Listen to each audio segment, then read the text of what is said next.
जैसा कि आप सभी को विदित है कि गणित में चौथे दिन हमारा जो चौथा दिन होता है वो फ्री होता है।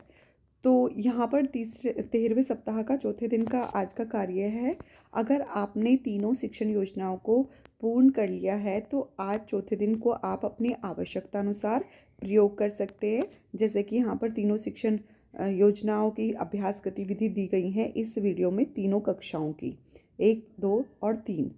तो यहाँ पर अगर आपकी कोई इस सप्ताह की शिक्षण योजना छूट गई है, तीनों में से नहीं कर पाए हो, तो उसका आप आज प्रयोग कर सकते हो। और अगर आपने कर चुके हैं तो आप उन अभ्यास गतिविधियों को दोहरा भी सकते हो। हर प्रत्येक कक्षा की अभ्यास गतिविधि को आप दोहरा सकते हो ताकि बच्चे और अच्छी तरह से सीख सके। तो यहाँ पर तीनों अभ्यास गतिविधियों का वर्णन है। जैसे कि यहाँ पर कक्षा 1 की अभ्यास गतिविधि है और ये हमारी कक्षा 2 की अभ्यास गतिविधि है। यहाँ पर तीनों शिक्षण योजनाएं हैं। पहली है कि बच्चे एक अंक की संख्याओं को वस्तु और चित्रों के साथ जोड़ सकें।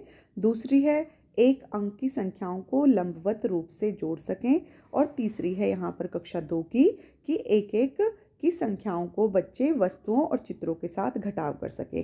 तो हमें देखना है कि कौन सी जो हमारी शिक्षण योजना है उसको बच्चे कम सीख पाए, किसको वो अच्छी तरह से नहीं कर पा रहे हैं।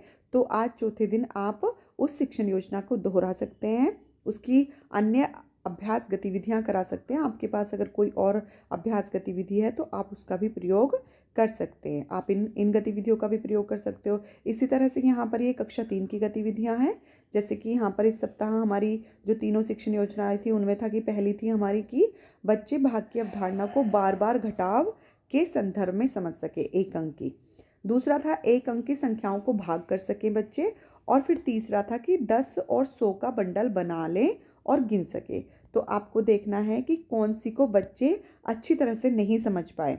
अगर वो समझ पाए तो आप फिर अपनी आवश्यकता अनुसार उसका आज का दिन का प्रयोग कर सकते हो। और अगर आपको लगता है कि कोई भी शिक्षण योजना को कुछ बच्चे हमारे अच्छी तरह से नहीं समझ पाए हैं तो आप उनको समझाने के लिए आज के तीनों कालांश का प्रयोग कर सकते हो, या फिर आप रिवीजन कराने के लिए भी इसका प्रयोग कर सकते हैं। तो इस तरह से ये हमारा चौथे दिन का आप अपनी आवश्यकता अनुसार इस दिन का तीनों कालांश का प्रयोग करेंगे।